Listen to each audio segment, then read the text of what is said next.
Helen, who is Menelaus' wife in Greece, falls in love with Paris in this movie, played by Orlando Bloom. And the reason it's played by Orlando Bloom is he's just been in 4 massive movies, aka all the Lord of the Rings and the first Pirates of the Caribbean, and they can cast him, and he's young and looks good.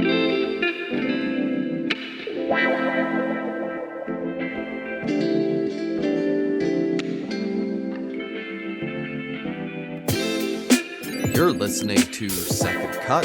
This is the podcast where we talk about topics in film theory, criticism, and history. I am Jacob, and I'm the one adapting a play. I'm Sam. I'm the one with one sandal. I'm Kieran. I'm the one who, hopefully, in a couple of thousand years' time, will be played by Brad Pitt. Can but hope. From space, Brad Pitt. You get cryogenically frozen and de-aged about 30 years and come back, Yeah, my movie isn't, despite what Sam told us in the group chat, it doesn't have any good bits for that, so... Not really. Yeah. It's a great bundle of laughs, It's Very nice. high watermark of Greek... high watermark of Greek comedy. Out in a couple weeks from us recording this is Christopher Nolan's adaptation of James Joyce's Ulysses, something like that. But I think so. Yeah, I think it's Ulysses. Yeah.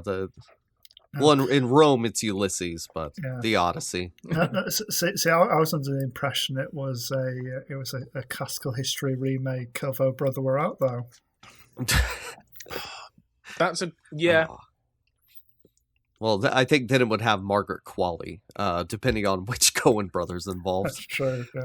Yeah. Oh man, if only it was both. But anyway, we're talking about Greek mythology movies this week because the Odyssey is some weird mixture of Greek mythology and probably happened in Greek history. I didn't look too much into it. I'm just pretty sure there was not a golden-haired magic man who could only get hurt by being stabbed in the heel.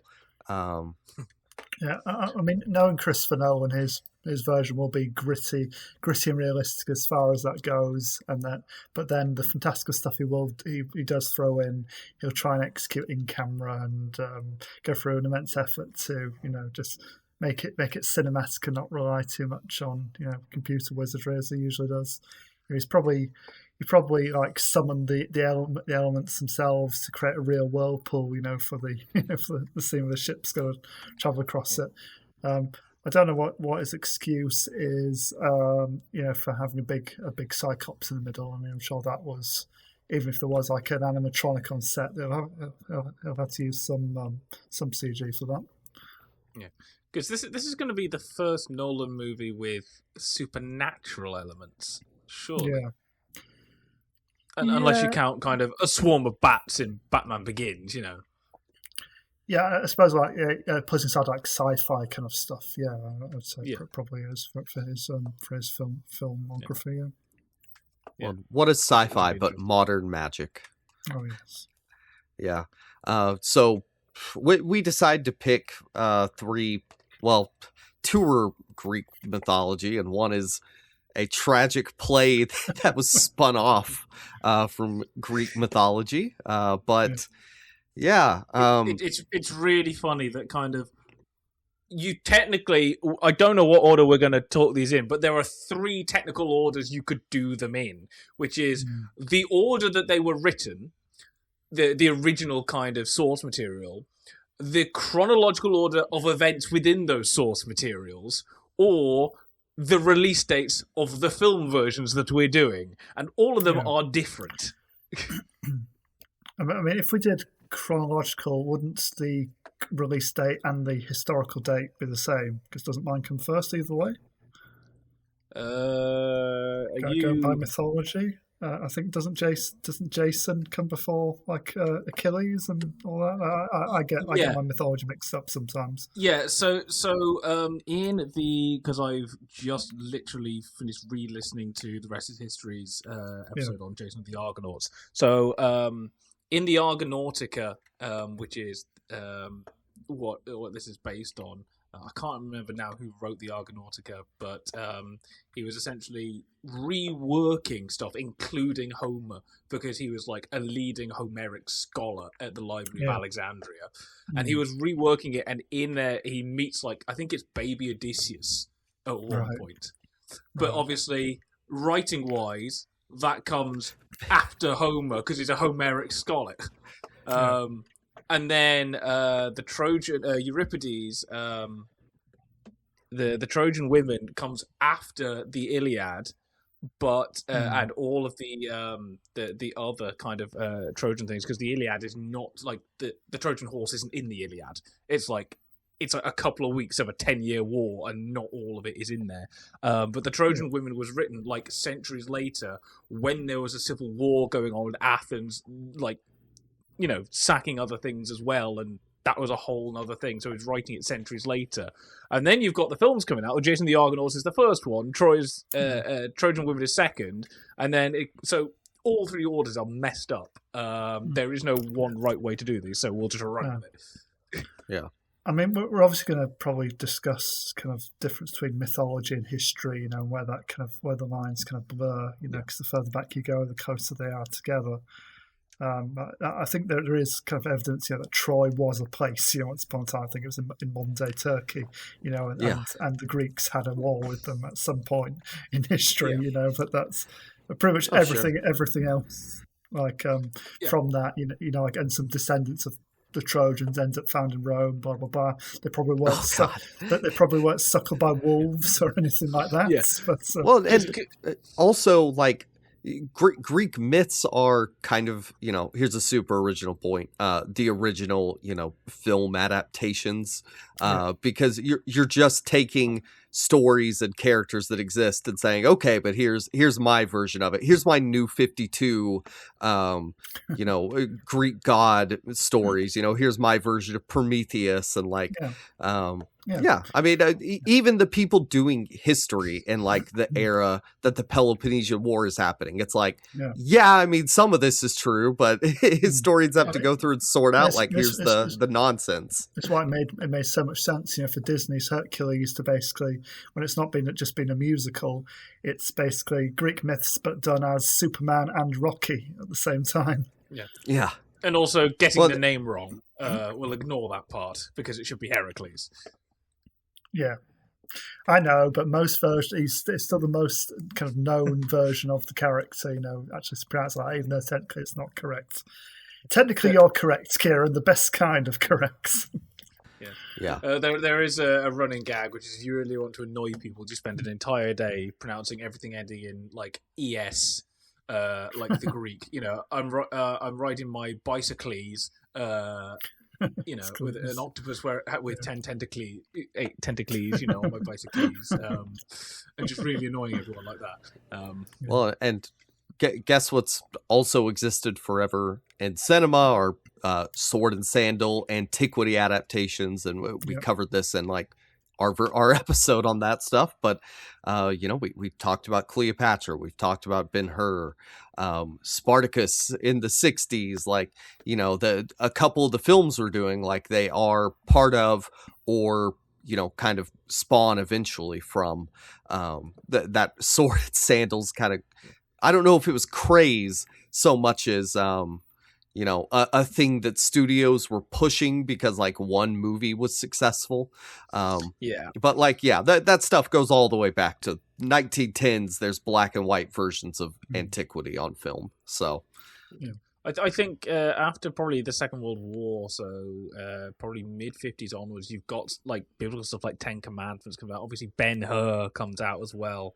Really, I think those two are kind of your big ones, and everyone catches on the craze. So I think after the Second World War, there's sort of everything's quite bleak, and I don't know if it's kind of looking for reasons for it. So you go back to ancient gods where there are things above you controlling it, therefore we're trying to absolve ourselves of some responsibility, or that it's just so bleak that kind of the idea of gods controlling everything, you have no control over it, that is bleak in itself.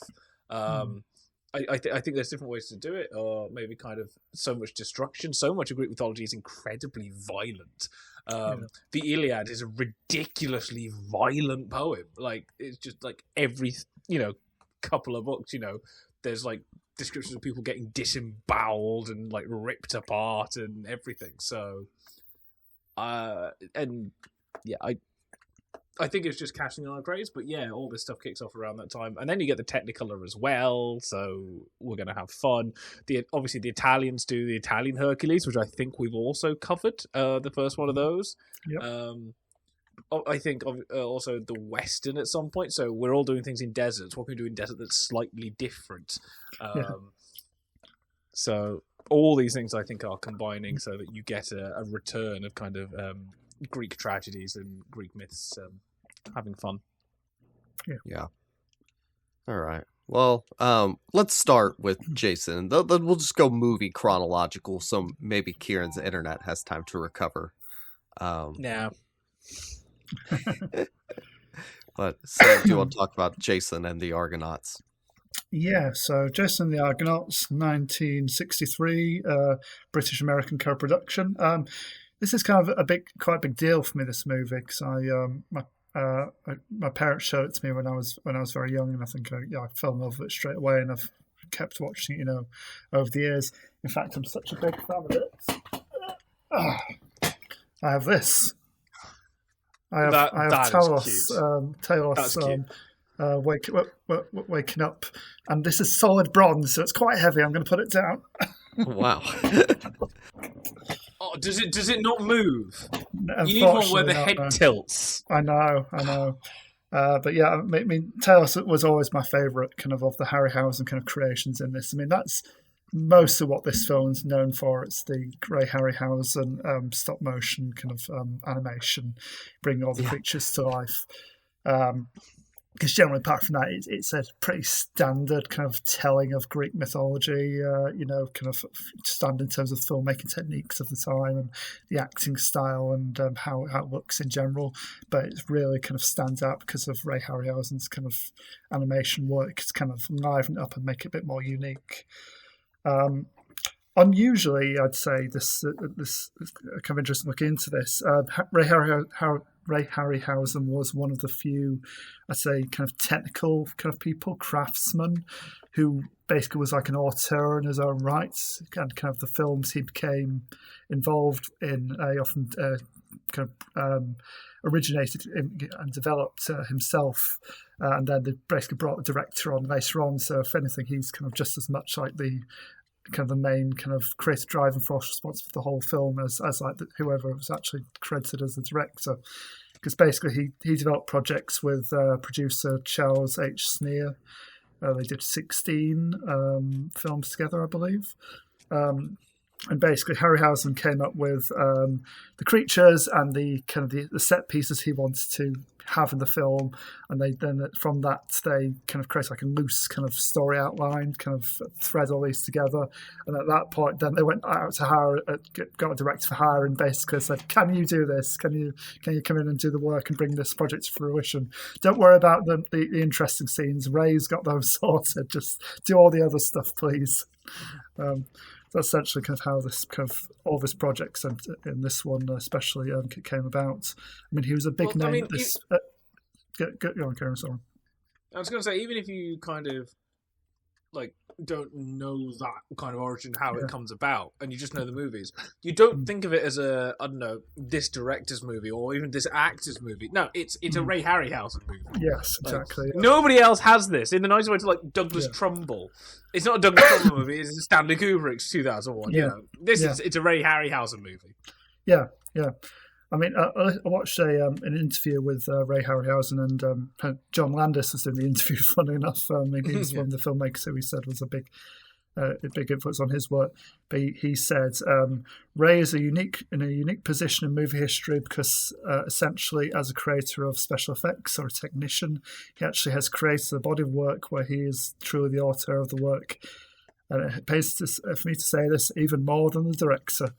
And I watched like a documentary on him. There are all these kind of not only directors, but especially special effects guys who were they're just Ray Harryhausen super fans, are basically saying it's because of his animation that I got into this industry. You know, Stan Winston and Dennis Murin and John Berg and a few others. There are all these ILM guys and Phil Tippett, people like that. Basically said, without Ray Harryhausen, I wouldn't be doing what I was doing. You know, I saw his stuff and I thought, how do you do that? How do I grow up to do that? Which is amazing, like the impact he's had on kind of genre filmmaking, basically. Do you know who else is a big fan of Ray Harryhausen?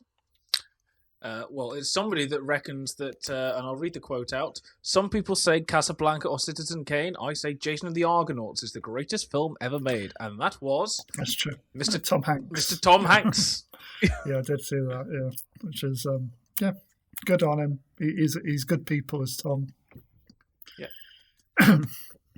So this is loosely based on the myth, primarily the myth of Jason and the Golden Fleece.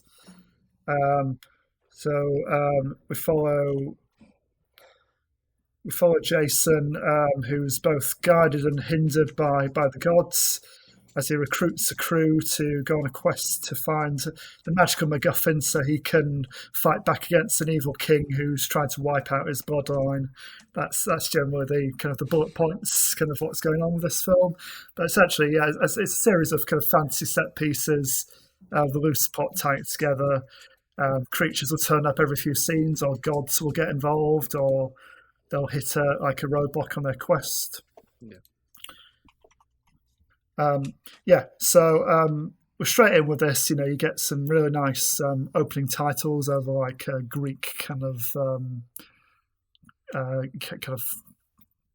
paintings that you see on like pottery and stuff like that. You know, with a great Bernard Herrmann. I was going to say Bernard Herrmann, but I know he's American, so it should be Bernard. Herman. Great Bernard Herrmann score, which kind of sets the scene straight away. It's very dramatic and exciting, and then you straight in with the baddies, kind of sacking a town and the evil king killing off a load of Greeks, and you can't quite wipe out his rival king's bloodline though, because Jason is saved by. His mother takes him to the temple of is it Hera? I think it's the queen of the gods, isn't it? Who's his patron in this. Yeah. And basically she says she's going to be protecting him through his life. He's got an important destiny to fulfill, and he'll be a very great man one day. And this evil king, I'm sorry, I'm forgetting names here. King Peleus, basically he's doomed to fail sometime in the future. Very much like Hades is told in the Disney Hercules. One day you'll have a bit of success, but one day you're ultimately doomed to fail because this chosen man of the gods will come and stop you and all that. When you're watching this for the first time, there's very much so this is like every other Greek myth I've ever heard element to it. Basically, it's happening because the gods have decreed it, and there's a destiny, and he's a chosen one, and all that. I do like in this that they very much get across this idea, which is so prevalent in most of the Greek myths, in that the gods are absolute bastards, and they'll just use humanity as their playthings. And basically, it's like they're playing in like an elaborate D&D campaign, and they're just.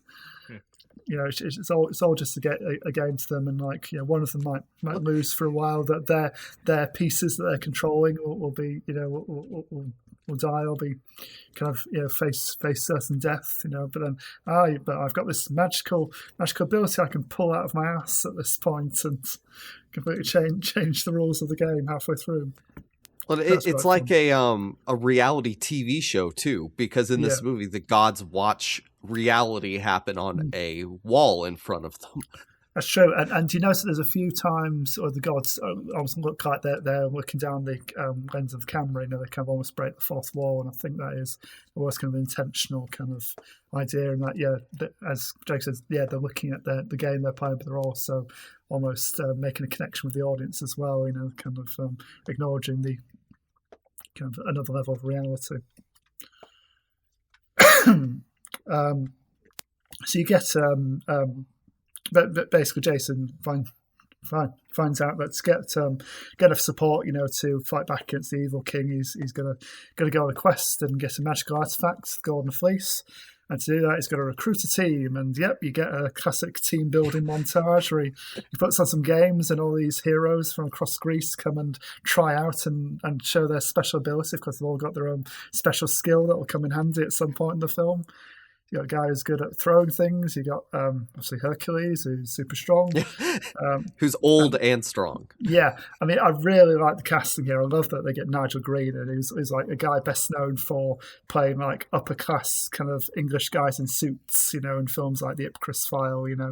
I just love that they get him in and just gets to take his shirt off, get his hairy chest out, and then put a great big bushy beard on him, and he's Hercules. But it's kind of I like that the casting's a bit kind of unexpected there, but I think it kind of works. I think he's got the right kind of energy. I think for Hercules, definitely. I think you do kind of buy him as a character, and his casting is intentional. Apparently, Ray Harryhausen, the kind of creative decisions he had in this project, he actually suggested. He said, "Look, I don't want to see an Italian muscle man in this as our Hercules. We've seen enough of that in all the Peplum films. So we'll go completely the other way. We'll just get we know he's a good actor who's quite tall, and then we'll just trust that people will just buy that he's the strongest man alive." I love. Yeah, it's still weird though. I love the fact that they didn't give him like massive muscles and stuff. Sam, did you ever catch the 2 series of Atlantis that BBC did? It was their replacement for Merlin when it ended. Essentially, like a modern day Jason ends up back in time in Atlantis, and they just mash up all the Greek myths. So the actual thing is that his best mate's Pythagoras. Literally stumbles in and he goes, "Mate, Pythagoras." It's like, aren't you the guy about the triangles? So he's like, "How did you know I was working on triangles?" But their other partner in crime is Hercules, and Hercules is played by Mark Addy, which is kind of like he occasionally crops up in British TV, but he's in the nicest way. He's a larger guy, he's got a gut, and he's always drinking in it, and that's his entire thing. Yeah. I mean, I think Mark Addy, if you don't know from Full Monty, he's best known to international audiences as King Robert in Game of Thrones. Bring me the breastplate stretcher. This is most iconic line in that. Yeah, really good. Isn't it? So I like the fact that he wasn't just like, "Oh, Hercules," like this. It was just like he's got a hairy chest and a beard and going at it. Yeah. But the things of this, because it's a 60s British genre movie, of course it's going to have at least one Doctor Who actor in it. So you do get Patrick Troughton turning up as the blind. The blind sage, tormented by the harpies. I mean, there's some really good creatures in this. So, as I said, Harryhausen, he thought up the creatures he wanted to use and the kind of the scenes built around the creatures first, and then they've built the rest of the story around that. So you get Talos, which is my favourite, the big bronze man, and his scene, which is basically the first massive set piece in this, really. So they land on an island. They've run out of water. They're starving and dying of thirst. So they ask Hera to help, and she guides to this island, and she says, "But be warned, so there's always a catch to God's guidance. You may eat and drink, but do not take anything else from this island, or doom will come upon you." And of course, just point out very quickly on another one of the Argonauts. They notice below the big statue of Talos, they find a treasure vault and think, "Oh, we'll help ourselves to all this," and. The statue comes alive and starts stomping around and wrecks their boats, and they have a nasty time. But it's one of my favourite, I think, fantasy scenes ever, just because it's a big stop motion puppet, and I just love the sound of the grinding metal that kind of follows him, kind of every time he moves. And I like the jerk. It's one of the occasions, like stop motion animation sometimes can look a bit odd when compared to when combined with live action, because the movement speed is basically so different, different frame rates, everything like that. Yeah. But with Talos, it actually works to its advantage because he's a big metal man. He's supposed to be a bit jerky and stiff in his movement. It's kind of works. I've actually seen. Hephaestus, I think. Yeah. Because he was like the armor of the gods, wasn't he, or something? I've actually seen one of the original Talos puppets. The Media Museum in Bradford, where I am, there's one of the original Talos puppets, which is only about that big. It's not big at all, really. I think my model is actually bigger than the real thing. And I think in the same cabinet it also had one of Harryhausen's Cyclops puppets, which I think was used in the Seventh Voyage of Sinbad, and it had one of the skeletons as well. So it's a nice little Harryhausen cabinet. He donates a lot of the original puppets, to like various museums around the world, which is good of him. Apparently he did like obviously all the kind of the actual clay stuff and the moulding and the actual artistry behind it, but the actual metal armatures inside the models were made by his dad, who was like an ironmonger or something. Basically, he didn't have that kind of technical skill, so he just sent his designs off to his dad, who kind of made these like metal skeletons, sent them back to him because I think he was in the UK at the time, and then he did his sculpting on top of those basically, and then used them for his animated sequences. Sam, what's interesting for me about all that is I watched this completely blind, and I don't know about Harryhausen. So I'm watching this movie from the 60s going, oh man, who did these like Monty Python? Like, there's like imps and the walking statue. And I'm like, oh, this is cool. I wonder how they did it. And it turns out that's the feature. That's the whole reason I'm watching the movie. I mean, another person who was massively influenced by Harryhausen was Terry Gilliam. And his animation, even though his animation is 2D, it's got very much like a stop motion kind of feel to it. That kind of jerkiness, kind of patched together kind of aspect to it. Peter Jackson was also a massive fan, as you can tell. Yeah. So you have the Talos scene, then you have the harpies pestering. Whatever Triton's character's called again. Can I also? You said earlier that it's like a British kind of thing, so it's got to have a Doctor Who actor in it. Yeah. Also, you have to have a James Bond actor in it as well. Probably going from glamour to glamour in a different way, because you have Honor Blackman going from the Queen of the Gods to next year playing Pussy Galore. Like Bond girl, like glory. It's so weird. There's a lot of crossover in these 60s movies, definitely. And then, obviously, the kind of the main.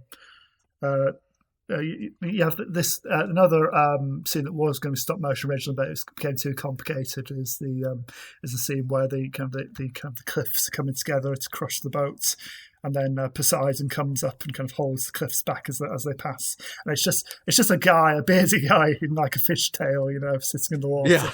But originally they were going to do that as a puppet, but then Harryhausen said, I don't really want to deal with water and stop motion. It gets far too tricky. It's going to be an absolute pain to do this. So,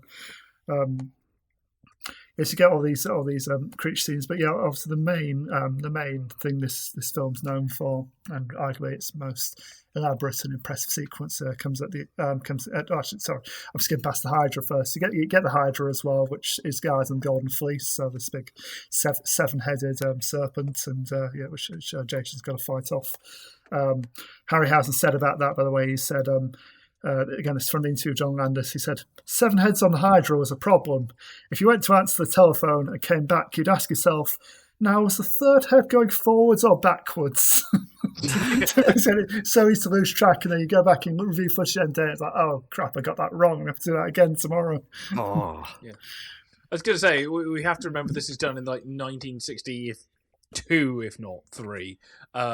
So you don't have instant playback on anything. It literally is, you have to wait for everything to go get developed to work out what you've done. So it is complete memory. And I think we're very lucky and spoiled in that regard, that we film something, we can watch it as it's filming, so we know if there's a mistake. These guys are just like brain power the size of cathedrals in order to remember everything.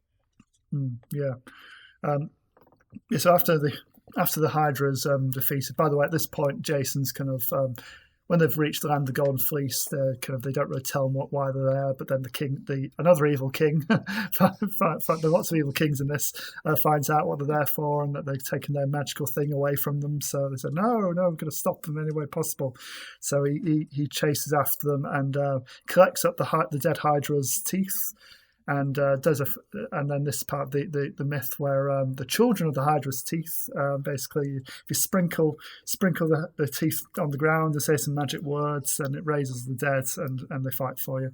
I think in the original myth they were more like zombies, but yeah, I think the censors luckily before Harryhausen actually got into making the puppets properly, they kind of said to him, "Yeah, you're not going to get away with kind of these shambling corpses, and kind of honest certificate we want to give this film. So if you make them kind of nice clean skeletons, that'll be better for us, please." So that's what he did. So it's like I think it's about a 4-minute sequence, something like that. But it's just so complicated, like how they kind of put it together and the effort that went into doing that. So again, Harryhausen said basically they filmed all the live action elements first. The actors kind of had to choreograph their movements, but make them very precise and very much hit their marks. Precise, because Harryhausen basically had to animate around them, and he said. Every frame of the live action had to be analysed and charted, so when the actors moved around, the skeletons would be in the right place at the right time. Man, that's great they put that level of effort into it, because I feel like there are filmmakers today who would just be like, whatever. Let's get it out. Yeah, and like for a 3.5 minute sequence, it took Harryhausen 4 months to produce that. Yep. So just the animation for that scene took him 4 months. I mean, that's another talent of his that I think a few people in that documentary I watched pointed out. So where was it? John Berg said Ray's style of animation is really distinct, and his capacity to convey a wide range of characters is extremely vast. What he's able to consistently do is to give a sense that this character is thinking. There's a personality inside this articulated little sculpture, and it's and that he is making move around. And you see, apparently, so there's 7 skeletons, and he made an effort to make them all look unique. They all have different designs. Their shields, slightly different kind of skull shapes and kind of body postures and stuff, all like their own characters. Again, for a 3-minute sequence, he made the effort to make them all different and move slightly differently, and it probably helps to track them that way too. Exactly, yeah. There's nothing like the Hydra, like which head was I moving for and answer the phone. There's probably practical reasons behind it, but I think his effort kind of really pays off. There's another amazing bit in that skeleton fight. There's just one moment where one skeleton is kind of down and another one physically jumps over the other one, and to get that jump is like, you watch it and you go, okay, but like it's in the air. How do you do? And you have to do that with a system of like braces and wires and stuff like that at precise angles in order to get both feet off the ground as it moves. And so you've got to go, I'm going to do that. I need the foresight to do this. I need to get all the rigs in place in order just to get something that 99% of people won't even kind of process. But it's just those little things that apparently, even very good stop motion animators just look at it and go, hats off to you. That is obscenely kind of ridiculous to even attempt to get that down. Yeah, I mean, the other thing about stop motion animation is it's really labour intensive, and I mean, you hear all these stories about like Aardman, all the animators who've had Chicken Run, Wallace and Gromit, just kind of literally it takes them like twice as long as like a normal animated film, which already takes long enough as it is, just because just every kind of frame, you move these tight little movements and taking a picture, and then moving and taking a picture, again and again like that. So Dennis Muren, who again works for ILM, he's behind Jurassic Park and the Star Wars prequels and loads of other films. He's like the main kind of visual effects guy for those. He kind of talked about like why some of the animators kind of went into the industry on back of Harryhausen, and he says some of us have always been attracted to the artifacts of stop motion. You can feel the artists at work making the creature, and the struggle with making the creature work. It's kind of, you can literally see that kind of push and pull in front of you. And I mean, what I love that, it's kind of a shame now that like Aardman, as they've got more sophisticated with like their puppets and stuff, kind of feel a bit less tactile. They almost look too kind of smooth and pristine these days. Whereas look at the early Wallace and Gromit shots, you can still see like the fingerprints in the clay, and there's something really nice about that, And, although Aardman have said that like they have the technology to completely get rid of the imperfections, but they still deliberately leave a few bits in. Yeah, they clean it off enough for kind of modern sensibilities, but they still leave enough in there to give as much as they can that sense of it being very, very tactile and handmade, because that's the entire point. Yeah. Well, I mean, now you just say, "Hey, at Grok, make me a stop motion animated movie," and it does it. So, yeah. Interestingly, for a film, I mean, it's very interesting. I mean, it kept happening quite a bit in the '60s. It was kind of heyday for this, but interestingly, the two of the lead characters. Their voice were completely dubbed because they didn't like the way the actors sound. So Todd Armstrong was American, sounded too American, and we're in this period where if you're doing something classical, like classical antiquity, everyone's got to have an English accent for some reason. So he was. Sure. Well, they're European. Yeah, so he was. So if they're Greek, they're going to be British apparently. Yeah. So he was dubbed over by British actor Tim Turner, and Nancy Kovac, who played Medea, was also dubbed by Eva Haddon, who was well known as an actress on BBC Radio. So but both of those, they didn't have the right voice for the characters. The filmmakers thought. So that they were dubbed over. I'm going to take you on a very quick history lesson with Medea, because it's actually interesting that the version you see now came from the Argonautica, but the Argonautica had to do stuff to Medea because it's Apollonius, I think it is, of Rhodes, even though he wasn't from Rhodes, he was from Alexandria. Because he was like a Homeric scholar and knew all the kind of classical stuff, essentially. What he was doing is he was kind of doing a bit like a George Lucas or a Tarantino or something, and just taking bits from loads of other people and putting them together. The trouble was, Euripides, who we're going to come on to next, is the Trojan Women, also had a play called Medea. And in that, Medea is a completely different character. She likes chopping people up quite a bit. There's one story that she's a witch in it. I don't think it's the Euripides one, but she's like she wants to get rid of a certain king so that Jason can take over, and essentially goes to the king's daughters and go, look, I have the ability, if you cut something up and put it into this cauldron, they'll emerge new. And she cuts up an old ram, puts it in, and it emerges new. So they go, oh, this is great. They chop up their king, their dad, and obviously nothing happens. But then the play essentially she kind of does the same thing little bits, but then also Jason is just like, Medea is slightly psycho, I'm going to dump Medea, goes off with somebody else, and she decides to like give this new princess like a poison kind of like robe and stuff and kill her off. So Apollonius, when writing the Argonautica, was just like, I have to navigate this. What do I do? And I'm already in slack for just nicking stuff from other people and trying to copy them. So his thing was just to not address that at all and essentially just completely rewrite Medea completely. So the Medea you get this is like not the original kind of anything to do with the character. And in this film doesn't have the original voice either. It's so, if you're thinking about like, oh my god, censorship's gone too far, it was happening literally millennia ago in Greek tragedies and just changing stuff around. It's amazing. Yeah. I mean, it was your history lesson. I mean, apparently they would have gone more into her kind of witchiness in a sequel if that had happened. That was one of the ideas of like, it's set up at the end saying these are, what Zeus say? For Jason, there are other adventures, and then I thought, but we're never going to see them, are we? Because it didn't do well enough. Sinbad got 3 sequels, but exactly. Yeah. I mean, it was interesting actually. Kind of the variety of reasons why it didn't get a sequel. So one. It was quite a big hit in the UK and Europe, but pretty much everywhere else didn't really make an impact. The US didn't like it particularly. I think worldwide, a lot of people didn't really get it. So that was one thing. I think it's quite an expensive film, so they need to see return on their investments. I think if you kind of told Jason's further adventures, they're a lot more as kind of Kieran hints at, kind of it goes to more kind of darker and more kind of twisted realms quite a bit, and it would have required quite a bit of sanitation, to actually do like a conventional Hollywood version of those further adventures. This is the most straightforward kind of story of his. You can kind of adapt basically. Harryhausen would go on to was it early 80s?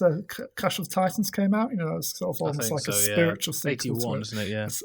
I suppose in terms of having another Greek hero on an adventure with gods and monsters. I guess in some ways the Sinbad movies as well. You had seven Voyage of Sinbad just before this, didn't you? And then the other Sinbad films come after this. So they're in the same kind of realm, aren't they? I do like how Harryhausen it was very much did like a grab bag of kind of mythologies and stuff. So it might be like a Greek kind of myth, or it might be like a Mesopotamian myth or a Babylonian myth or whatever. But just it doesn't really matter where these monsters came from. Just if I can think of a vague story to weave them together and just give me an excuse to create one of these monsters, it doesn't matter where they turn up. So it would made more sense for a Cyclops to turn up in this than it would in like Seventh Voyage of Sinbad, really. But we're not going to split hairs over that. No, but we know that the Cyclops turns up like in the sequel to the sequel, because the sequel to this, as we discussed, is the Iliad, and the sequel to the Iliad is the Odyssey, and that's where the Cyclops comes. Yeah, I know. So it's a pretty standard film in a lot of senses, but I just think the Harryhausen stuff just puts it over the edge and makes it really memorable and a really fun movie. So I don't know when you guys remembered kind of being first aware of like the Greek myths. I think I had like a children's storybook version of like the famous Greek myths. I think that I seem to remember being read at bedtime. So I was into this stuff like from quite early on. Then obviously I saw this film and I've always kind of really liked it as like just a collection of stories, really. I didn't have it that early, but when I was 11, my sister was doing her work experience, and we went to Sweden for it because my dad used to work for a company that the office was in Sweden. The people we stayed with, the daughter there, probably about 15, 16 at the time, they had a couple of English books, and I'd run out of my books at the time, and so I got lent a copy of Percy Jackson the Lightning Thief.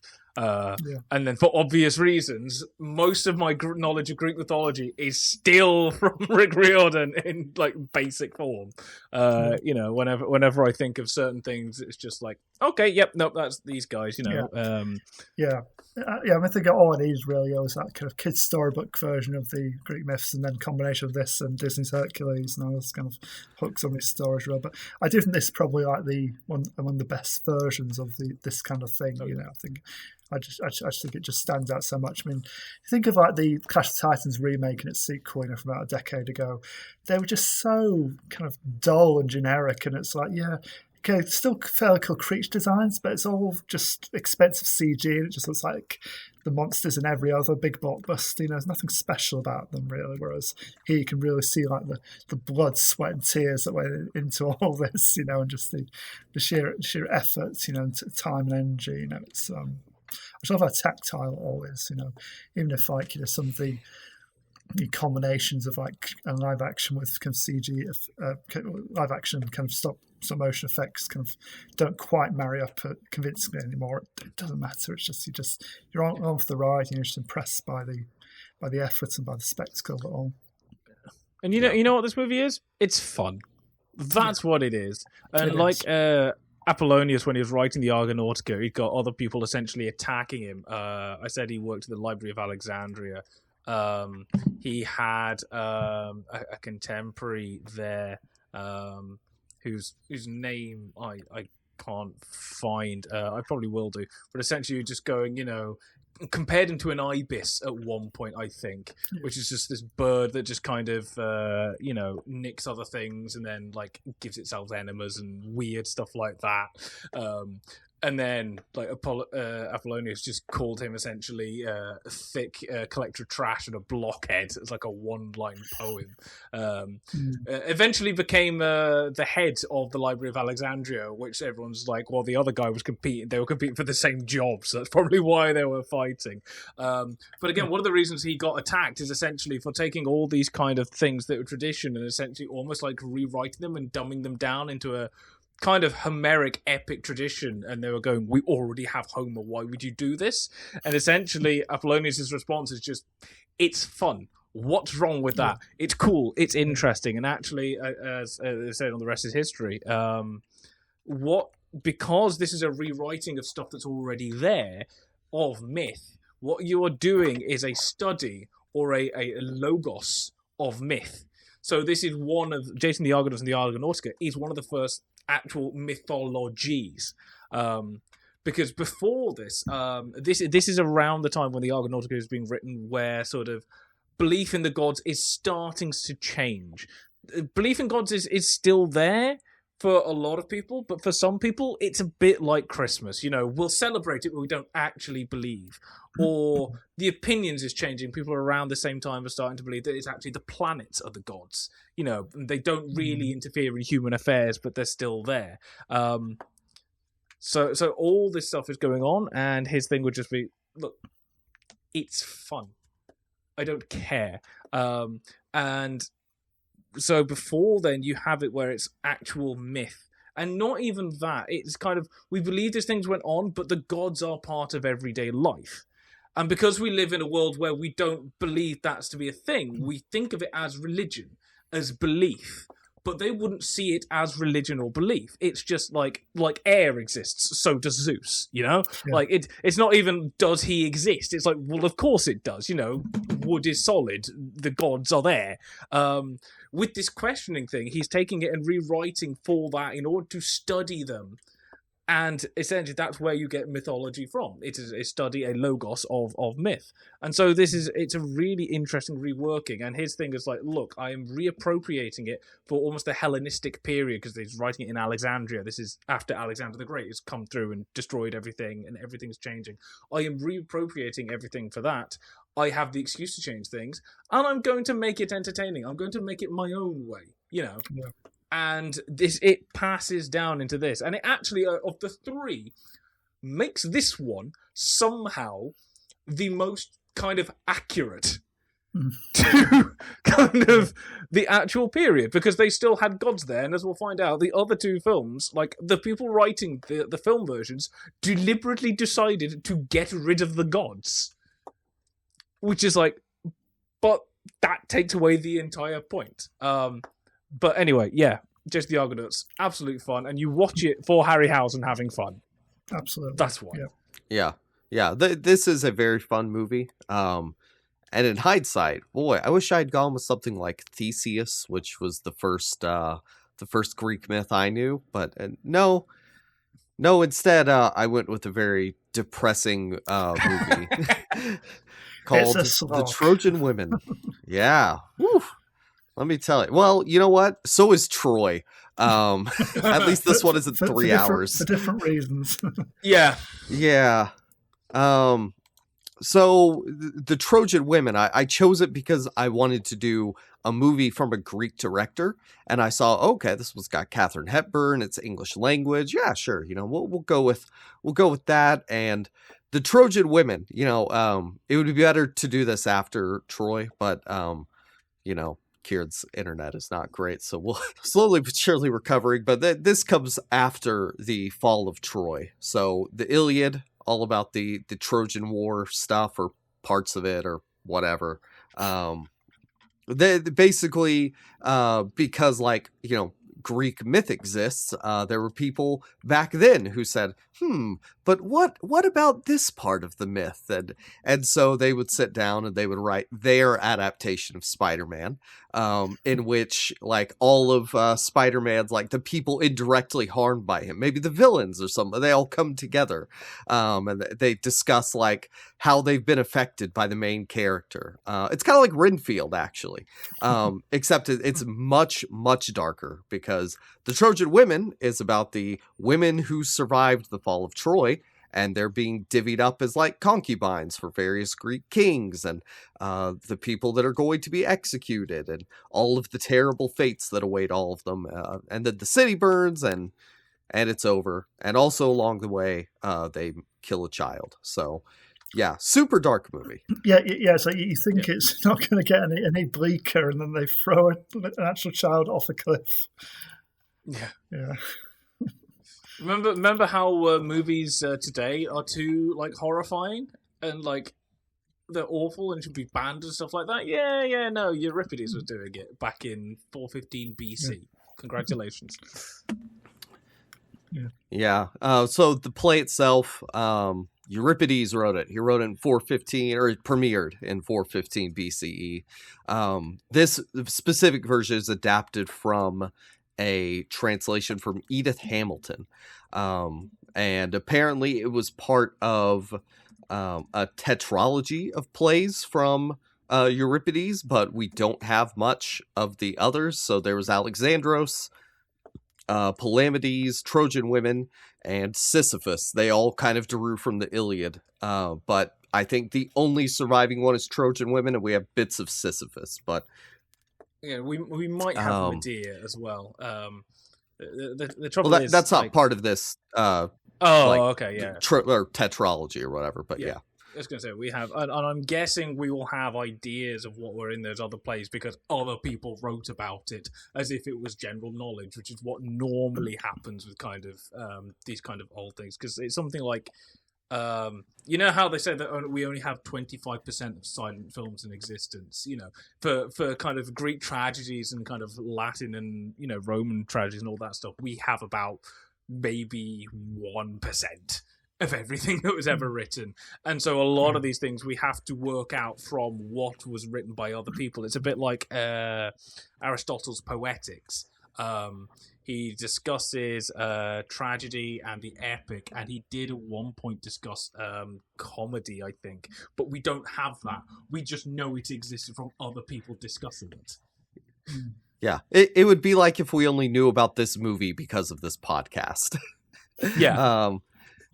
Then within that like series of plays that he wrote, there's like greater context for this play that we don't have.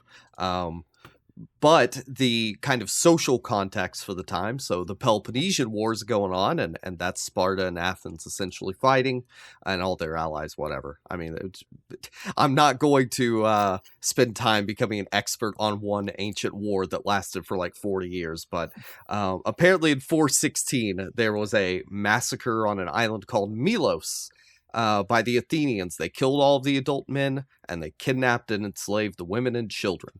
And that's kind of the thing that is in the air that people know about, that the play is kind of relating to. Like, obviously, it's not a one-to-one allegory.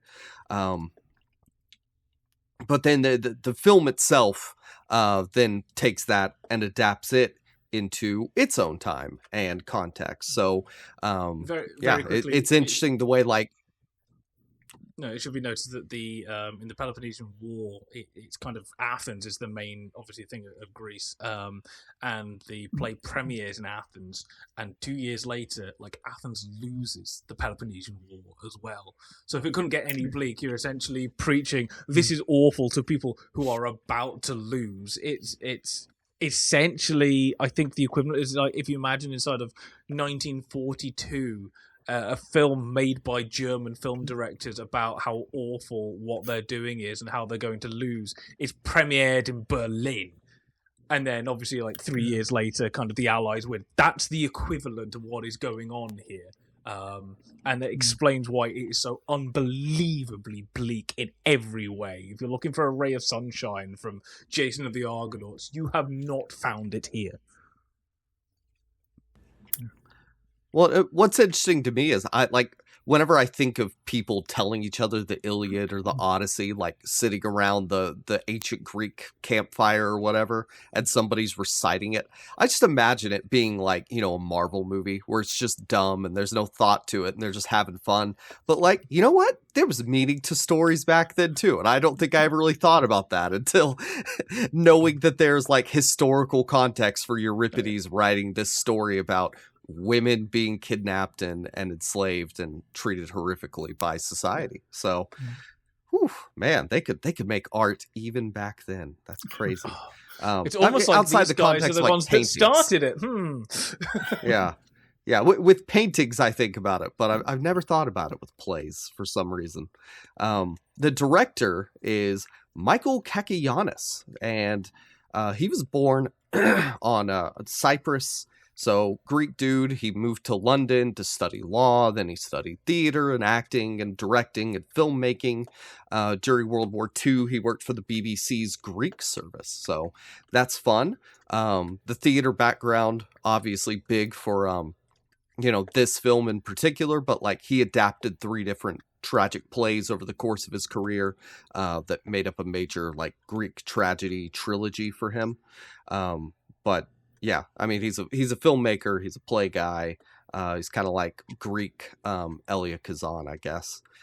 His trilogy for Euripides is Electra, the Trojan Horse, and Iphigenia. So I don't know anything about the other 2 except Electra.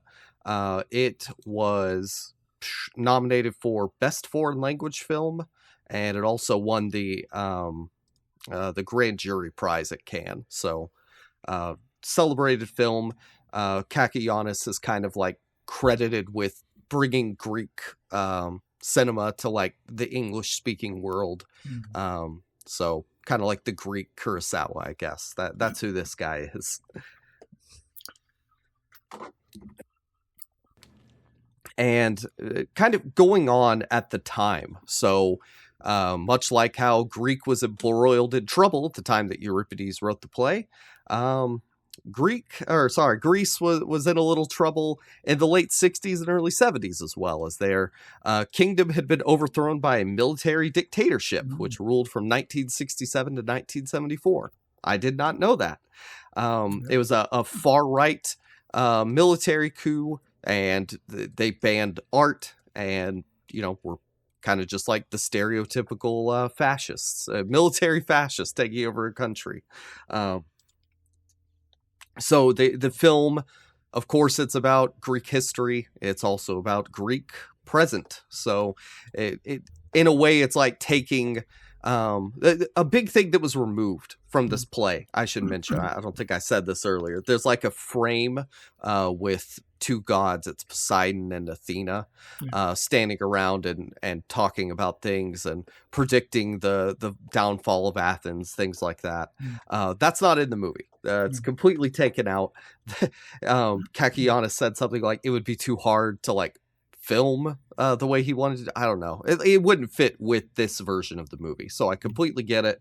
But it kind of uses history then to be the mythology, where it's about like as if this whole event with Hecuba and Helen and Cassandra and all of the main like female figures of Troy, if that had actually occurred. So it doesn't have gods. It doesn't have it didn't have gods. It didn't have heroes, things like that. But it is a mythic past for Greece that is being sort of used to comment on the present. But people also related it to the dictatorships in Spain, the Vietnam War, things like that.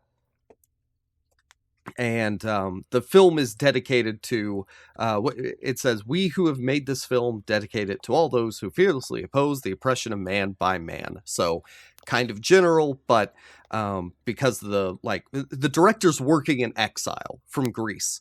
They filmed this in Spain. And so he's away from home making a movie about oppression. A fun fact about arguably fun, the music guy, Mikis Theodorakis, who did the score, according to the New Yorker, he had been, his songs were banned in Greece, and he actually worked for the Patriotic Front resistance before he was arrested and exiled. So, like on the filmmaking crew is a direct political exile, who had been arrested, had his music banned, all that.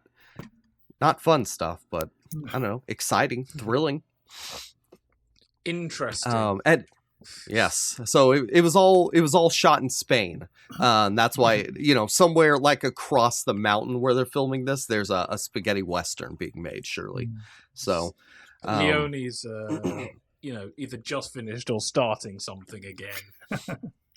Another Hercules is being made. As far as the filmmaking, it's very bare bones. Like the most of the women wear black because it's a movie about mourning. And then Cassandra and Helen of Troy are the only two that stand out. It's basically like a play filmed among ruins, isn't it? It's like Shakespeare in the Park almost. Euripides in the desert, but they're definitely going for like very stripped down, bare bones. Like it is pretty much the desert is like a stage substitute. But there are a lot of like tight shots, and there's especially one sequence where it's like all of the chorus essentially turning and facing the audience on tight shots directly to their face. Like there's interesting things in here.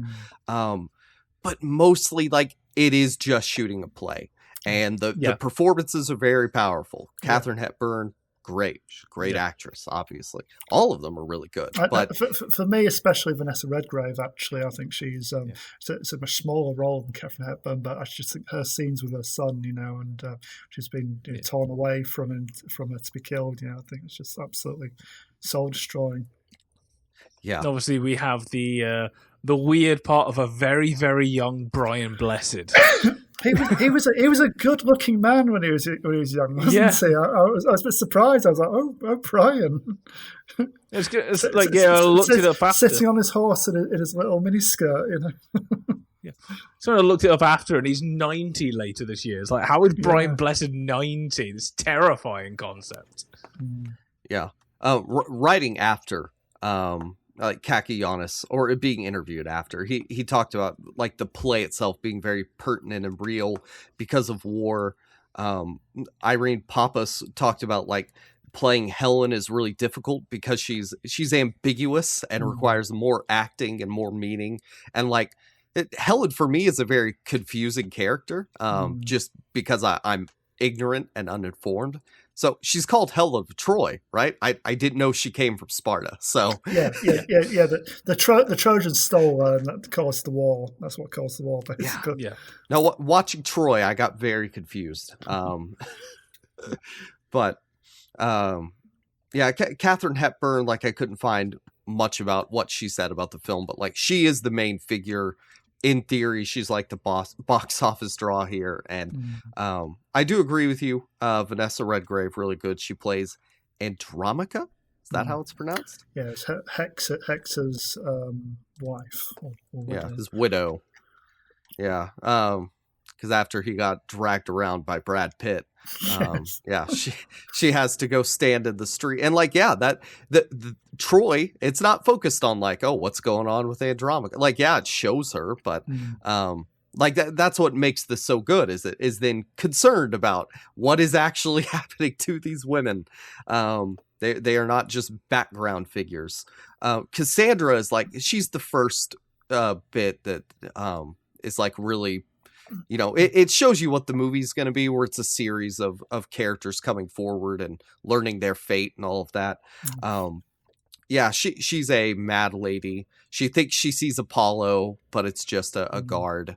There's a really nice shot of like his shadow against the sun, and she's wandering around, being crazy, tearing her clothes off, things like that. And finally, she's carted away. She's going to go be, I think Odysseus's, or maybe it's Agamemnon. I don't know. I think it's him, actually. I think Hecuba was going to Odysseus, but when she's taken away on a cart, she looks dead. Like her arm is up over her head, and it's a very powerful image. She talks about like her own fate, foretells that, which I don't know if that's Homer or somebody else, but people watching this, they would know like, oh, we know what's going to happen to Cassandra, but not me. I just know her from the telling people things and nobody believes her, from the Taylor Swift song. Yeah. The two big contemporary critics, you'll never guess the two that I found online that talked about this: Pauline Kael and Roger Ebert. And they are two sides of the exactly what they said about it coin. Pauline Kael, like, she gets what they're going for. She's receptive to it.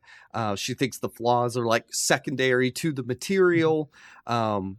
And I do agree with that. I think it's a powerful piece. Ebert, he was more on the like the people look like statues. Like, you didn't turn these into people. These are iconic sort of shots and performances, but it doesn't feel like a movie should. And I'm very much on both sides there. Like, this is the kind of thing where you can adapt. You can change things a little bit. You can show them maybe on their journey. You can cut around. I don't know. I think if you did a more modern film version of this play, you definitely make different choices now. I think you make it more cinematic somehow, more dynamic, and just have stuff going on. And you can still be faithful to the text and still have it all be about the great performances, but you can make it more visually interesting as well, and a bit less. I know, just a bit less hard going. It's very one level. It's just emotional, non-stop emotional intensity. You're not even given a breather at any point in this. So it's frankly exhausting to get through. As good as performances are, I was drained. So. I mean, I think the calling it a play. It's the story. It's going to be bleak and exhausting no matter what you do. But I think that's my issue with this is that it's halfway between a play and a film, and either would be better than what this is that if it's a play, you do it as a play, and therefore you can focus on the performances and the story and stuff like that, because everything else kind of fades into the background. And I mean, if it was Euripides, it literally is like a stage and maybe like, I don't know, a couple of rocks. It's not like they even have painted scenery back. Well, they might have done, but you know what I mean? It's very minimal. And even modern performances, unless you're staging it kind of now, is still going to be fairly minimalist. If it's a film, you take advantage of that medium to do things that you can't do on a stage. You throw in random things. I think the nearest we get like a couple of like very brief sequences of like riding on horses, and a couple of bits of running about. That's the nearest you get. And the scene with essentially pushing a kid off a cliff does an interesting thing with the camera, but it's still not pushing it to the lengths that the medium will allow you to do, and realistically should be done in order to make it engrossing, because you're watching, and this is what people expect from the medium. So you're in this halfway house where it's kind of more than theatre, but also less, and not as much as film. So I can appreciate it, but it's it's just like, why am I doing this when we could have a better film adaptation or a stripped down, more minimalist theatre adaptation, which will allow me to do what I actually want to do, which is not go, why aren't we doing anything with the medium?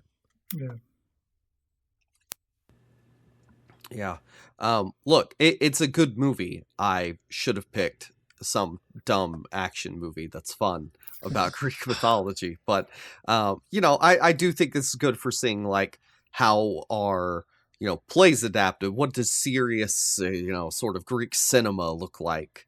That sort of thing. So good to see that. I would like to now go watch a Greek blockbuster and see what that looks like. Just a final word on that. I think it's also interesting because when we think of Greek mythology, we do think of essentially everything that comes after Jason and the Argonauts, which is your swashbuckling, your fighting monsters and stuff like that. And obviously, the Greeks weren't just doing that; they were doing your serious stuff. I mean, you think of something like Oedipus Rex, which is essentially a detective movie in like a day. It's a very condensed thing, and it's essentially people around talking about stuff and realizing, oh my god, our king has killed his father and slept with his mother, he's going to gouge his eyes out. It's not a pleasant thing, so it's nice to think not just a Greek mythology, essentially Percy Jackson, where we go out fighting giants and Greek versions of Thor, Marvel. It's interesting to see that they were taking themselves very seriously and did kind of philosophize and go, okay, the world is very bleak, we're going to write something that reflects this. And the world is very bleak, and only part of that is the fault of the star of Kieran's movie. Only part of it is down to Brad Pitt. Or is he the star? I mean, he has to be. And Achilles is the star of the Iliad. But at the same time, like, I think that comments made from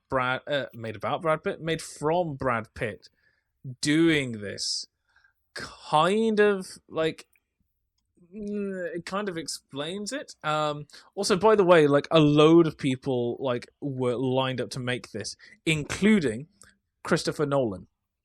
And essentially, Wolfgang Petersen had developed it and then tried to do Batman versus Superman. Nolan was then offered Troy.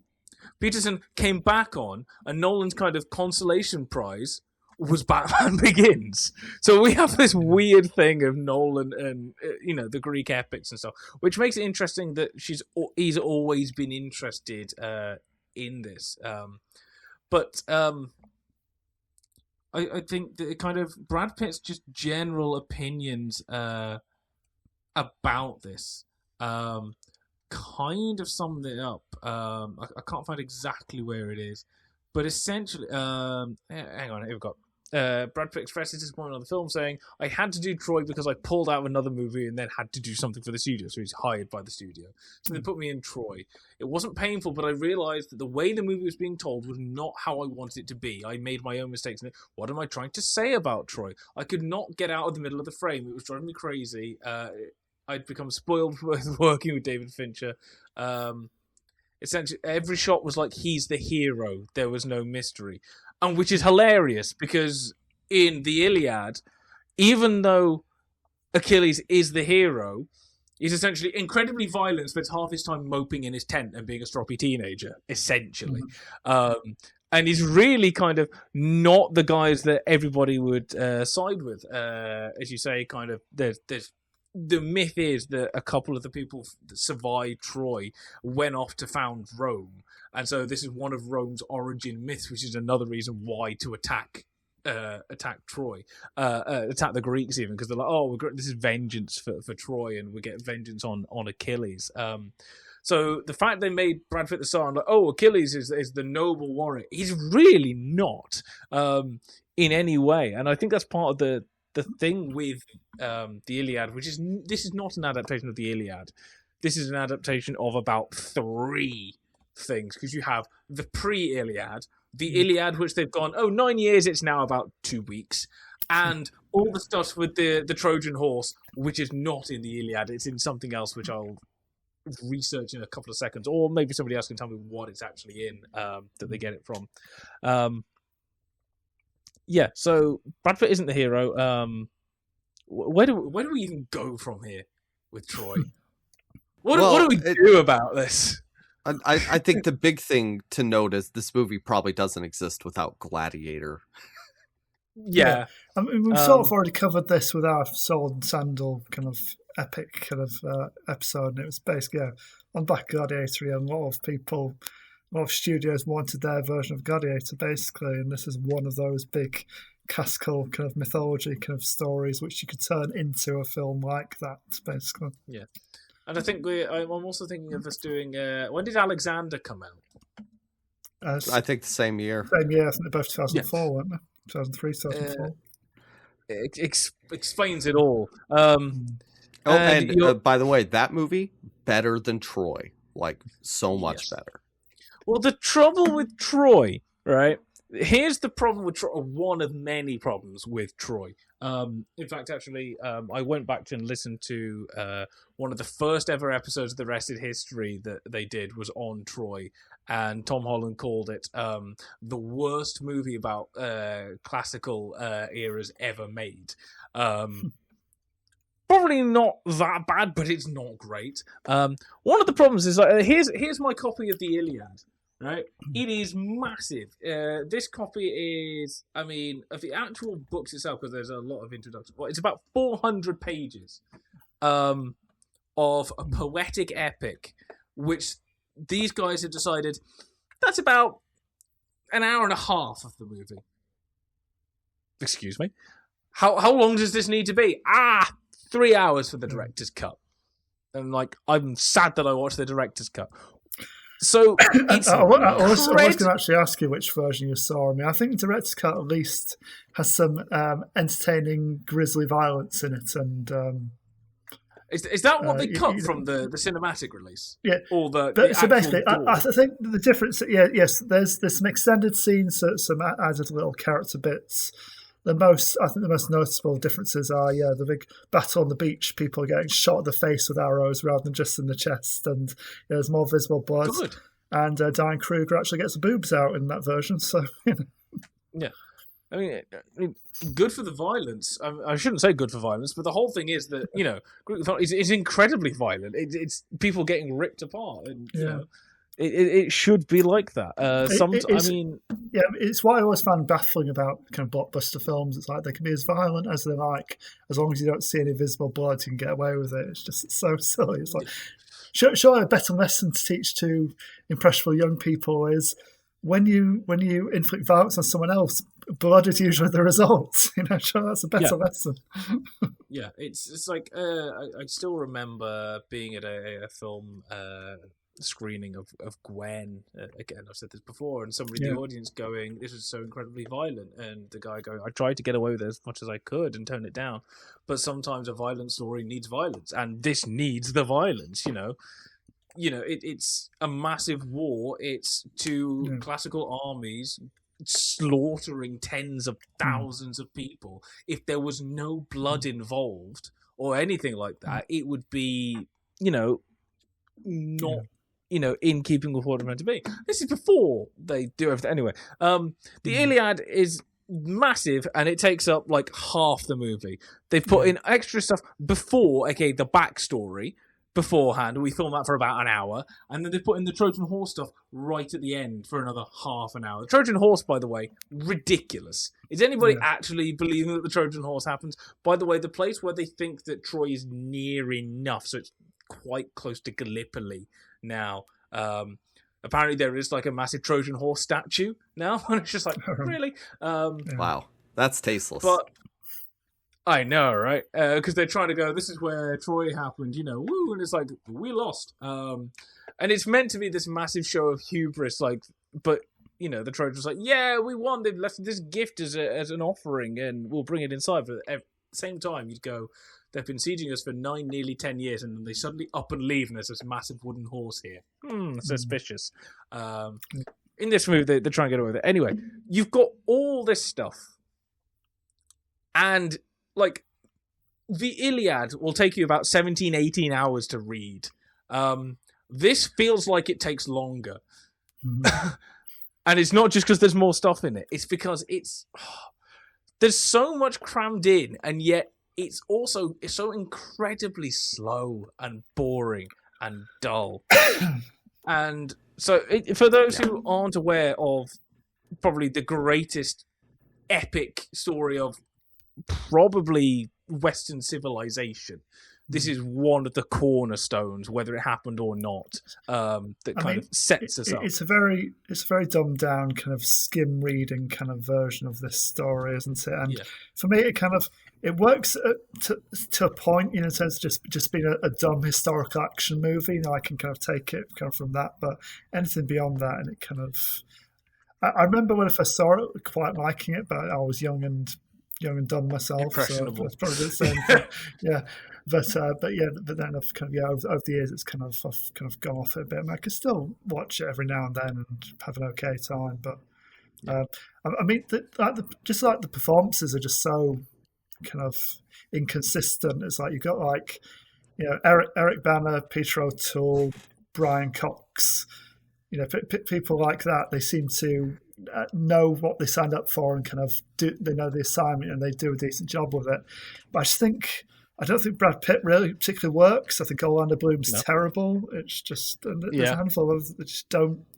I don't know, for a variety of reasons, they just don't. If they don't fit, they're miscast, or they're just not very good at that point in their careers, or they're it's just frustrating. Half the time, I should care more about these characters and what they're going through, but I'm finding half of them just irritating and too shallow. I was going to say, Sean Bean is Odysseus. This is probably one of the only films he lives. Oh my god! Because when I found out he was Odysseus, I was like, "Oh man." He's got to live. And then you get, Brendan Gleeson as Menelaus, which I think the only reason that works is because Brendan Gleeson. It's not because he's kind of particularly great in the movie. It's just because Brendan Gleeson is Brendan Gleeson. Anyway, anyone both him and know. Brian Cox are always really entertaining doing baddies, aren't they? They're just like, you love to hate them. You know, they're just so kind of pantomime, kind of hissable, aren't they? They're just Well, anyway. for me, the action parts that work pretty well, like the fight with Hector and Achilles. Yeah, to me that's an all-time kind of dual kind of scene for me. Yeah. I think that's really cool. I mean, there's a little more hopping than I would expect there to be. I think you could just move your legs out of the way. And but like when Odysseus does this weird crab move, where he puts the spear backwards over his shoulder and then kind of shuffles forwards. It's a bit like, it's a bit dancery, but like whatever, it's still cool. But like mostly it's Achilles being a moody, teenager, and people being like, "Hey, Achilles, we need you to please come do war." And he's like, "No, I'm just gonna hang out in this tent." And like, is that what the Iliad is? Is it just Achilles not doing anything? And we've got this massive army, that easily outnumbers the Trojans, and they're under siege. But no, we're not going to attack until Achilles and his squad of about 12 guys decide they're ready. Yeah. Yep. So essentially, the plot of this movie and the plot of this is the Trojan War. This is not Troy. This is not the Iliad. It's the Trojan War. So you have the Trojans and you have the Greeks from Athens, and they're kind of doing basic trade things. As they do, they'll attack each other from time to time, and then they'll be fine with each other, and then they'll do your stuff that you did 2,500 years ago. It's actually before that, because when Homer was writing it, they were like, this may exist, this may not, and kind of the only reason we care about the Troy is because Homer wrote it down in an epic. So the Greeks and everyone else is doing their thing, and then Helen, who is Menelaus's wife in Greece, falls in love with Paris in this movie, played by Orlando Bloom. And the reason it's played by Orlando Bloom is he's just been in 4 massive movies, aka all the Lord of the Rings and the first Pirates of the Caribbean, and they can cast him, and he's young and looks good. That's the reason they've cast him. and he's good in Lord of the Rings, and he's okay in Pirates, and he's terrible in this. It's just he's getting worse as an actor at this point in his career. He's got the look, though. He looks like a youthful Greek statue. Paris should be a pretty boy. I mean, that's accurate. I think that's good casting. But you should want someone with a bit more, I don't know, less wooden line delivery. Yeah. So Helen runs off with Paris in the middle of the night, and obviously the Greeks aren't liking this, and they've kind of sworn a pact in the actual thing. I'm not sure if it comes across in Troy, because not much does. That essentially, if anybody should steal Helen away, they will go to war.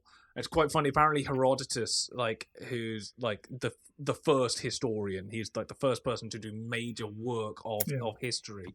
One of his things in one of the first works is on the Iliad, and part of his thing was just saying everyone was kidnapping everyone's princesses. This is kind of what happened, So I was going to ask, is that a major concern that they had to have that rule?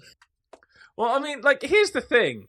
If you're living in sort of 2,500, 3,000 years ago as kind of fractious kingdom states with trade envoys and things like that, probably people ransacking your place and running off with your princesses and that kind of thing is not unheard of. Probably will be the same rough kind of thing in kind of 1000 AD Japan and things like that. Now, it's fairly common. I mean, at this point, most countries weren't really countries. They were just a collection of loosely aligned city-states, with their own identities and stuff, and they just came together for war, basically. As normally against the Persians. Is kind of how it works. Much, Osiris and Darius are attacking. Everybody come together. Spartans, can you help? No, sorry, we're observing a festival at this point. We can't help. That happens on more than one occasion. It's quite funny. Not just in 300, it happens with Marathon as well. That's the whole reason Marathon happens anyway. So the Greeks are like, we're going to go to war. Are we going to collect a load of people? Achilles, you're our best fighter. You're going to come with us, aren't you? Yeah, I'll do some fighting as long as I get to sleep with a load of naked women at the same time. That's fine. I'm Brad Pitt. I can do what I want. And we'll go, and the leader of this guy, Sean Bean, Odysseus, is going to come with us as well. We'll never, crop up anywhere else in mythology. And they come and meet, and they end up on the beaches. We'll fight them on the beaches, and they end up camping out. And essentially, most of the movie is occasional skirmishes with people from Troy, and an awful lot standing around and talking in tents and flicking back inside and going, "Oh, we need to let these people out. We should give them up." It's like, no, we're not giving up, Helen. We did all this stuff, all this stuff. And Hector, who's Paris's wife, going, "You're an absolute moron, but I'll stand by your side. I should kind of make peace, but I will fight anyway." Bit like a Ben. Jacob, before we recorded, asked how long it would be before I mentioned Shakespeare. The more I think about it, there's actually quite a lot of Romeo and Juliet in this. And the one connection I thought was, obviously, the guy who kidnaps Helen in this is called Paris. And in Romeo and Juliet, Paris is the person that Juliet is going to be married off to. And I don't wonder if that's not a coincidence or not.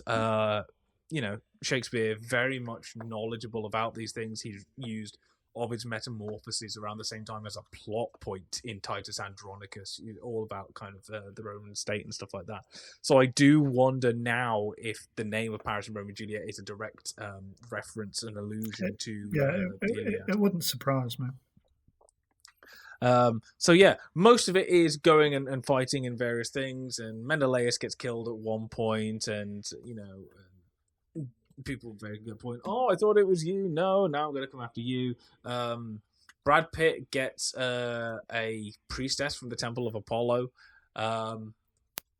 who is related to Peter O'Toole somehow. I can't remember. It's all a blur because it's. Is she his niece or something? I think, and very young, pre-fame Rose Byrne. At this point, basically, she'd just done Attack of the Clones, and that was it. So she wasn't a big name yet. Oh my God, she is in Attack. I've never realized that. She's been nominated for the Academy Award. Was that last year? This year? When was she nominated for the Oscar? Last year, yeah. So literally about 3 months ago, she got nominated for an Oscar. Anyway, so that's going on. Various people get killed. This bit is all the Iliad, which is, again, 400 pages. They've got an hour and a half. That'll do. But it's still dull because, obviously, I mean, the thing with the Iliad is it takes a short amount of time, but the Trojans have been there for 9, coming on 10 years. This is just like, we've been here for a couple of weeks. So we'll tell the Iliad, we'll just ignore the 9 years bit. I'm going to say, I don't know how you can lay siege to a city for 9 years. I don't know how that works, considering this is your entire army. Also, the fact this is 1,000 ships, this is where the famous lines, is it Spencer or Marlowe? Is this the face that launched 1,000 ships in one of his things, which is just the standard thing for learning and introducing iambic pentameter. That's the line you use. Is this the phrase that launched 1,000 ships? Anyway, all this stuff is going on. Various people get killed. Eventually, there's things of, do we go home? No, stay and fight, blah, blah, blah, blah. And eventually they try a massive trick and go, let's just, because they've had the fight between Hector and Achilles. Achilles kills Hector. They're still like, we're still never going to go in. This does nothing for us. And everyone's sick. It's like, let's just go home. We're not going to be able to take Troy. It's too well guarded. Even if we've killed him, they're never going to give up Helen.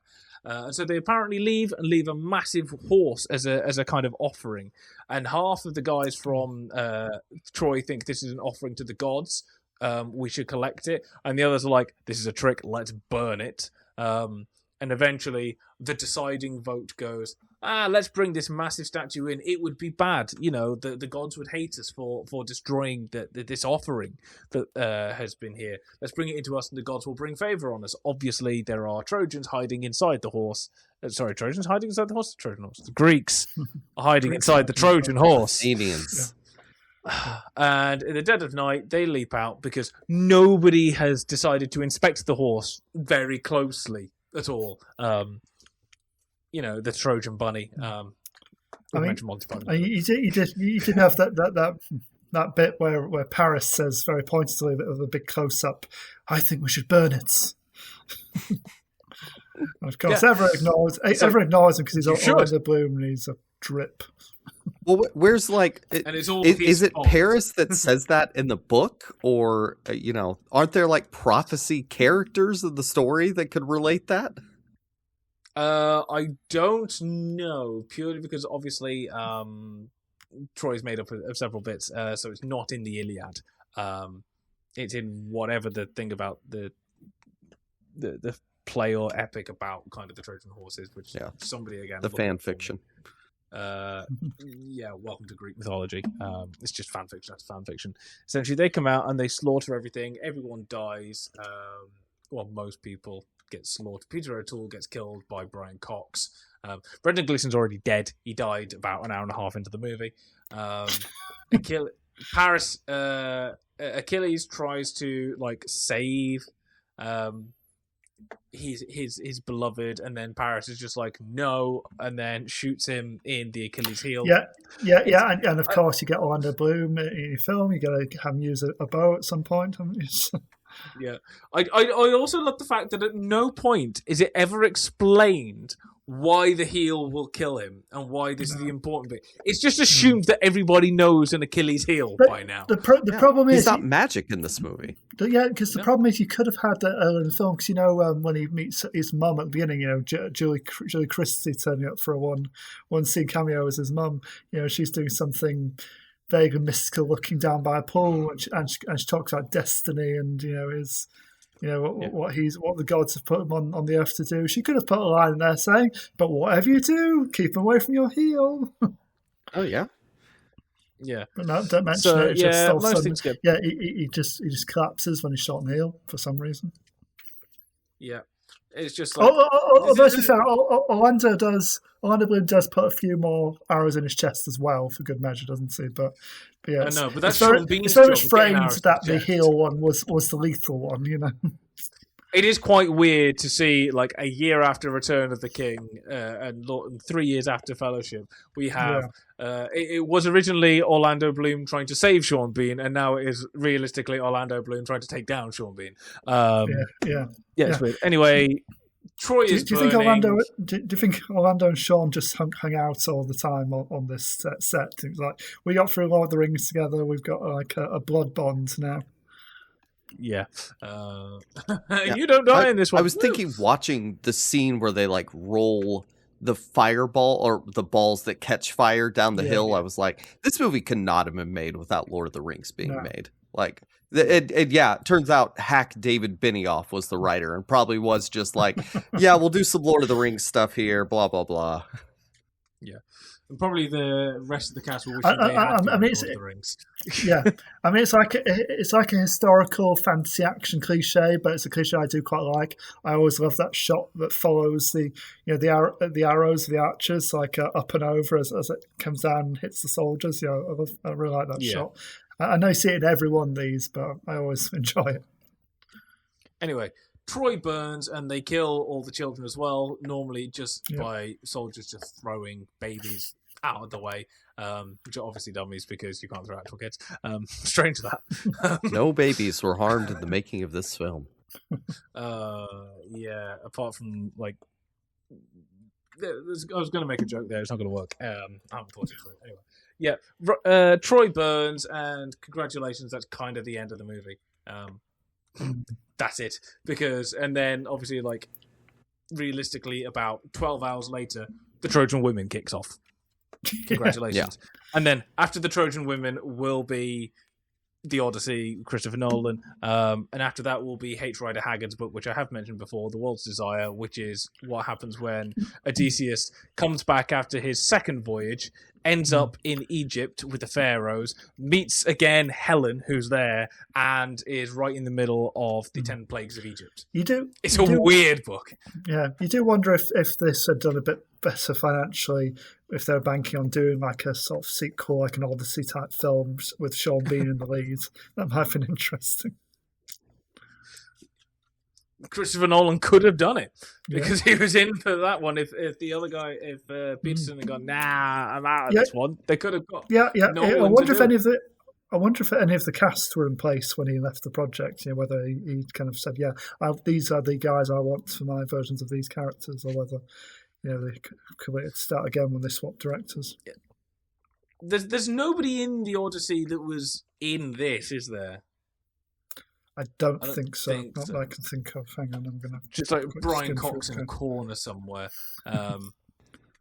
There's people that you think should have been, but not. Like Matt Damon, who's also known for being in bad kind of historical epics, The Wall, The Great Wall, or whatever it was. It would have been funny if he purposefully cast, like, Diane Kruger or Orlando Bloom or somebody in there somewhere. But, I don't see any crossover. Yeah, no. So again, the trouble is it's overstuffed and yet nothing happens because everything kind of gathers in the first bit, and then you eventually get fighting, but it's like an hour and a half to 2 hours into the movie, and I'm bored already. Like I genuinely checked. Oh, it must be about an hour in, and we were about half an hour in. What is going on? It's like with Alexander. Yeah, they sit around and talk, but like it's about Alexander who is on a quest to do something. And Troy is like, Troy is, okay, here's a bunch of disparate characters, mostly sitting around, not really sure what they're doing or why, except for vaguely there's Helen of Troy. And then like Achilles not wanting to do anything. Like it's the opposite of Alexander. One is driven by propulsion and one is, I don't know, dragged down by characters not wanting to do anything, and that leading to nothing. Yeah. Well, again, the thing with the Iliad is, it's a lot of Achilles sitting around doing nothing, but the film makes two awful decisions which really harm it. One of them is, again, as Brad Pitt was saying, like, if you've got, in the nicest way, if you've got Brad Pitt as your leading guy, you are going to make him the superhero, right? Yeah. This is just what's going to happen. I don't care what movie you're making, unless you're Quentin Tarantino. But even then, he's kind of the cool guy. And he's the superhero there. And this was like Brad Pitt at the height of his powers as well. I don't think he's ever been as big as he was in like the mid 2000s. So. He's done Oceans. He's done Fight Club. Yeah. He's done Seven. He's riding the wave. He's with Aniston, Angela, whoever he's with now. That stuff's kicking off. He is right at the top. You are going to make him your Superman if you can. Not the Superman project that Petersen cancelled. But Achilles, as we've mentioned, is not a superhero. He spends a lot of the time like complaining about things and moping in his tent, and eventually will come out and fight because that's what he does, and then go. Or he gets butthurt because Patroclus is killed or whatever. Like that's really the only interesting aspect. Yeah, we haven't really talked about the fake out of where it looks like Hector and Achilles are engaged each other on the battlefield, and Hector surprisingly seems to kill Achilles, and then turns out, it was your whiny little cousin wearing your armor. Yeah. It's just, it's so weird. But then the second thing is that, again, we're going to use the Iliad as the reference point, because yes, there's other stuff.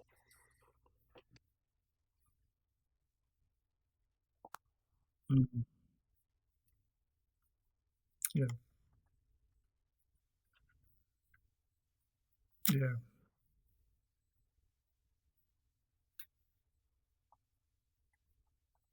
Mm-hmm. Yeah.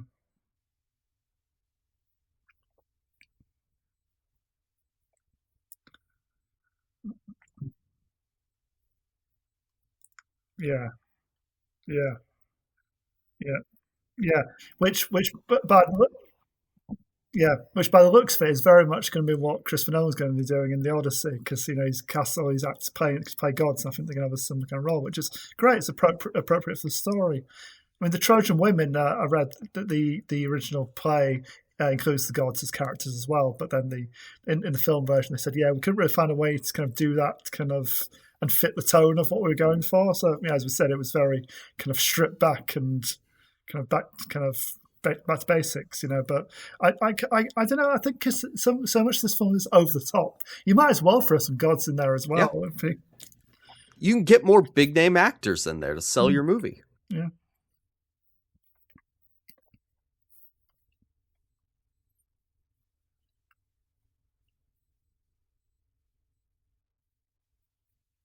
Yeah.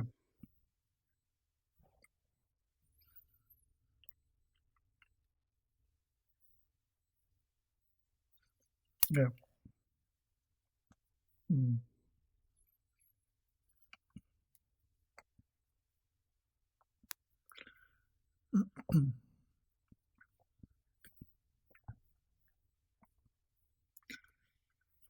Yeah. Yeah. I mean, yeah. I mean, let's be honest. The main reason there aren't any gods in this is because there weren't any gods in Gladiator. You didn't have, you didn't have Jupiter and Mars talking to Maximus, and guiding his actions.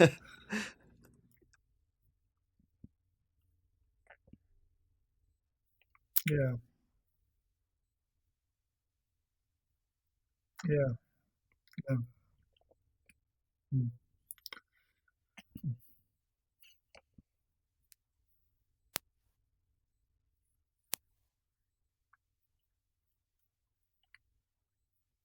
Yeah. Mm. Mm. Yeah. Mm.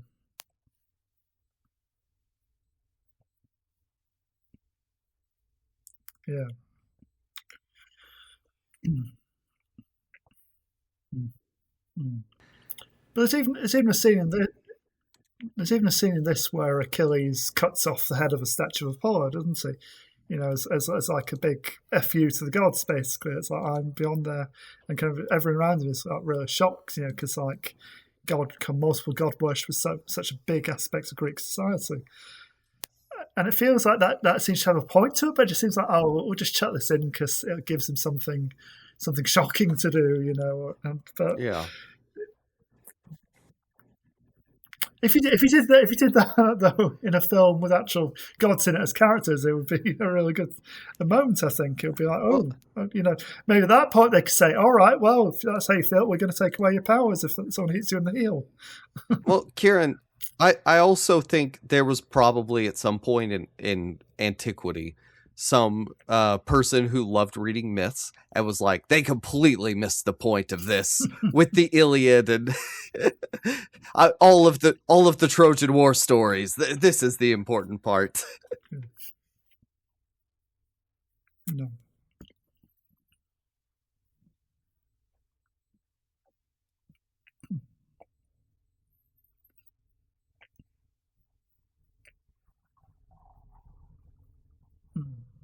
Yeah.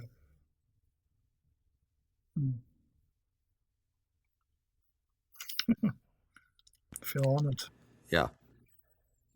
Well, my biggest my biggest criticism of removing the gods is just it's boring. Like that makes this more boring, and I don't care that they take them out or not, except the movie sucks. So it was a bad idea. Yeah.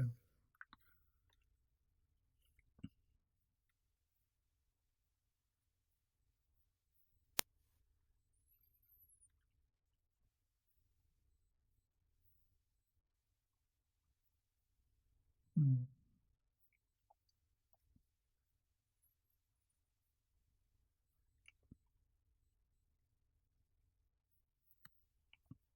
Mm.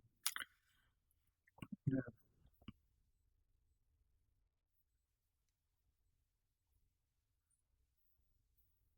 Mm.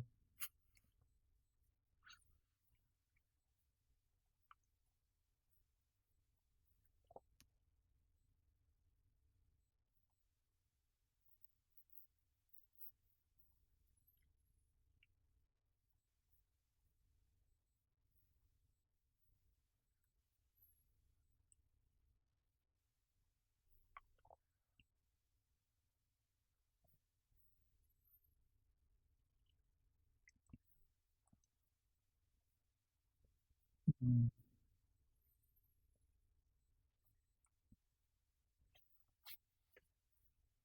Mm.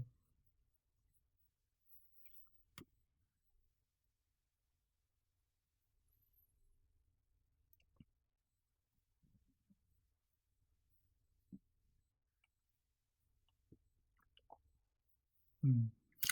Yeah, I think I last rewatched it around. I think it was over the Christmas break. I think I watched it when I was over at my parents, and I think at that time, I think I probably gave it 3 stars. Yeah, I think kind of check your brain at the door. It kind of just about works as an action film, but yeah, everything else is just it's just so dumbed down and kind of shallow and just not particularly interesting, as you say. A few good performances, but yeah, it's not really enough to kind of make it worth the amount of time you spend sat down in front of it, really. Yeah, agreed. Yeah, and it's not a substantially better film, really. It's maybe some of the smaller scenes they added back in might have made it slightly more interesting, but I don't remember what those were, so I can't say that for sure.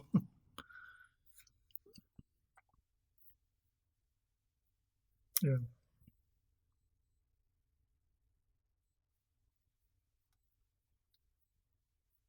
Mm.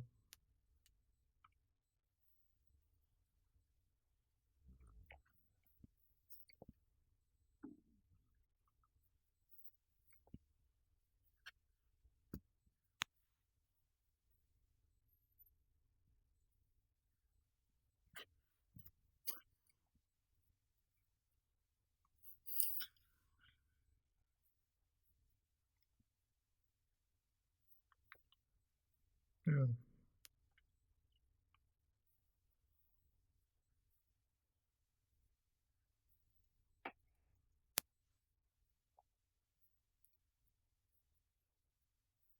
Mm.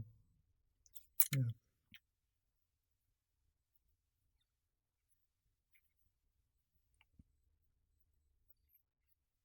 Mm. Yeah. Agreed. Yep. Yeah. I think he'll do better. Yeah. Um,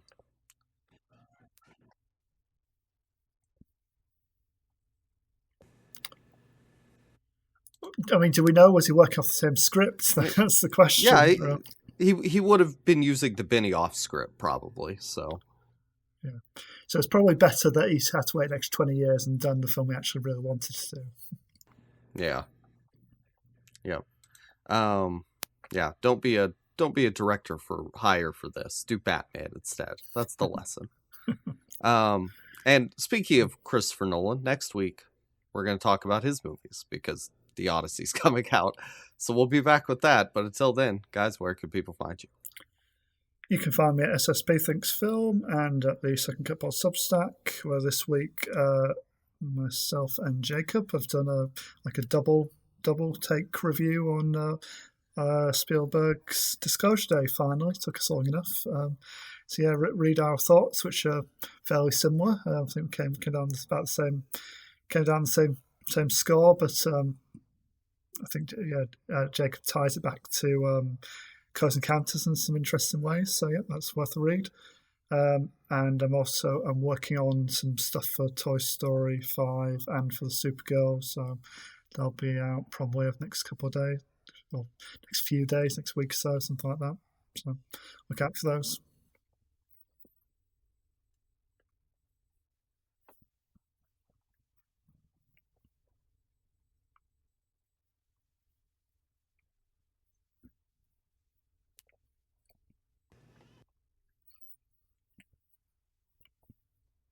Yep. And you can find me at Jacob Film Guy. If you're going to go see Supergirl, don't read anything about it on the internet. That's what I did, and it worked out just fine until I got home and read the internet. That damn let's see. internet. You can find us at. Well, I mean, I even mean just the reasonable thoughtful stuff just makes me sad. But because some of it's right. But anyway, you can find me or find us at Second Cut Pod. Email us at secondcutpod@gmail.com. That's it. Thank you for listening, and goodbye. Goodbye.